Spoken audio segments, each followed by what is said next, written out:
We can hear Can you you. hear me? All right, take Okay. it away, Steph. Okay. So this is a story about a grand piano and its travels. I know it doesn't sound exactly like my pitch. You'll just stay with me. I'll get to that part. So when I was living in London in about 2011, I was part of this group called the Really Really Free School. So it was a group of people, artists, and sort of activist types who decided that they wanted to squat buildings. So in the UK, it's illegal to squat buildings. Usually, people squat buildings as a place to stay, can't afford places to, can't afford rent, and it's part of like the property law. So it's like if you find a place or a piece of land and you stay there and no one comes back to get you out, um, then you can stay there as long as you like. Or if the owner comes to try and get you out, he has to prove that he owns the place in court. So what this means is that people in the UK can, if you find an abandoned building, move into it, change the locks, and you can be there until the owner finds out. Sometimes this could be never. Anyway, so usually when people squat, they try and stay in places that where no one can really tell where they are. This was 2011. So quite a lot of political upheaval in the UK. The government, people were really angry. They were cutting a lot of services. University fees were going up. So a bunch of artists, squatters, and protesters were like, "Hey, why don't we squat the most expensive buildings in London, which are empty, and get national attention and just to say fuck you to them. And we're going to turn these places into schools. We're going to bring all our friends who know skills, come in, share their skills, give workshops, a bunch of famous people. They'll give some talks. It'll be awesome." So that is what they did.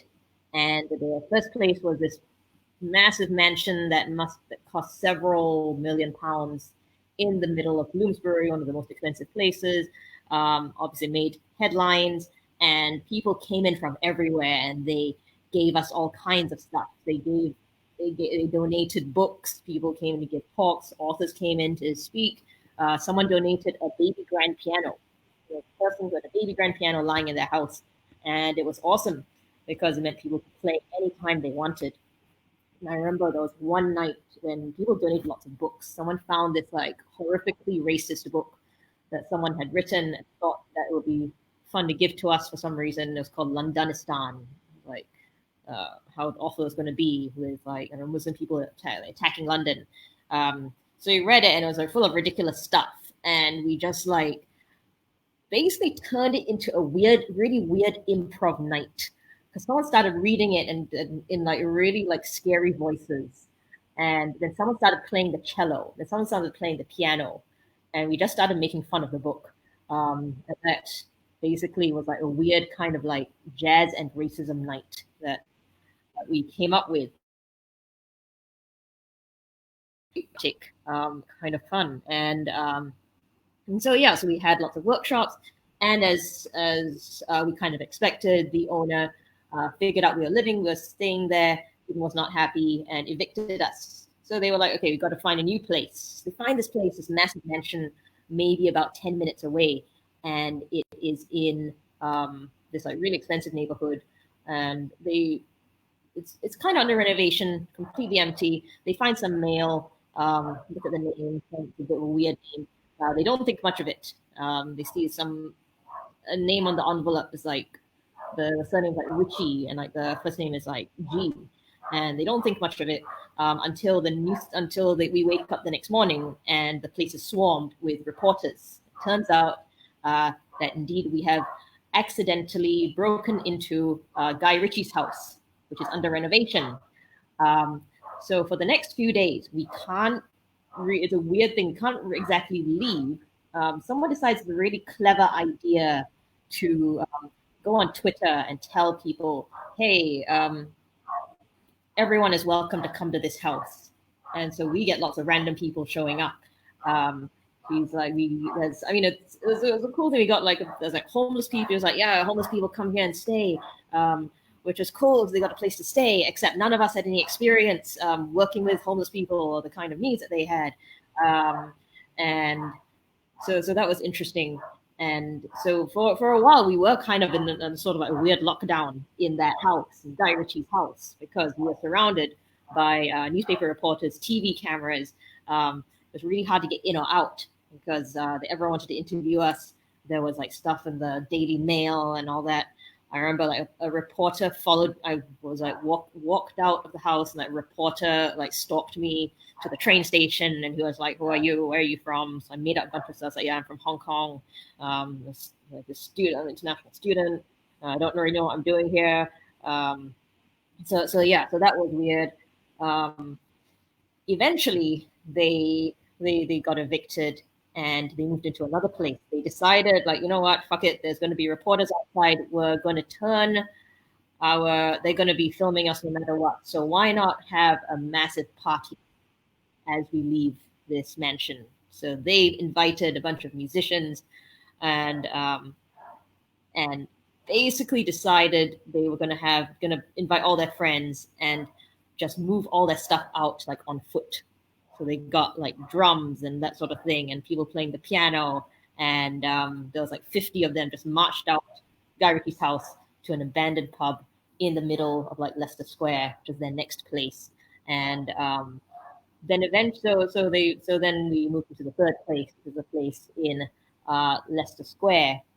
And eventually, that pub also, we had a great time there. Eventually, the owner came back and was like, "Can't stay here anymore. You got to get out." Um, and I was going to school around the corner, and the school was run by quite an eccentric person. The student union leader was kind of an eccentric guy um, who basically was very into, I guess, recycling. You could say free stuff. Our school didn't have a lot of money, and I knew that the pub that we were squatting in had a lot of like spare chairs and tables that no one was going to use. And so one night, our school was having like an open mic, a jam session. And I was like, "Hey, you know what? There's a pub down the road. We're going to leave it tomorrow morning. If you want some chairs for our school and some tables, you could send a bunch of people over and get them." And he was like, "Oh yeah, that's cool. It's cool. We got all these people at our open mic.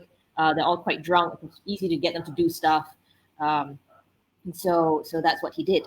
So he went down to the pub, checked it out, ran back, and he was like, "Oh my god, they have a grand piano. We need this for our school. We need a fucking grand piano for our school." At the same time, the person who one of the squatters was running the whole project, she calls me up and she's really angry, and she's like, "I'm not going to let you take the grand piano. It's too heavy. You're all going to break your backs. I don't want to be responsible for this, and I just want to sleep. Please tell them not to show up." And so this girl, she's like one of the most intimidating people I've met in my life. It's weird because like her name was also Steph. She was actually Malaysian, half Malaysian, Chinese, but she was basically just like the more confident, better version of me, and I was terrified of her. Also because she had a really bad temper, and so I was basically begging this guy, "Please don't show up at this place. She's going to be really angry with me. She'll kick me off this thing."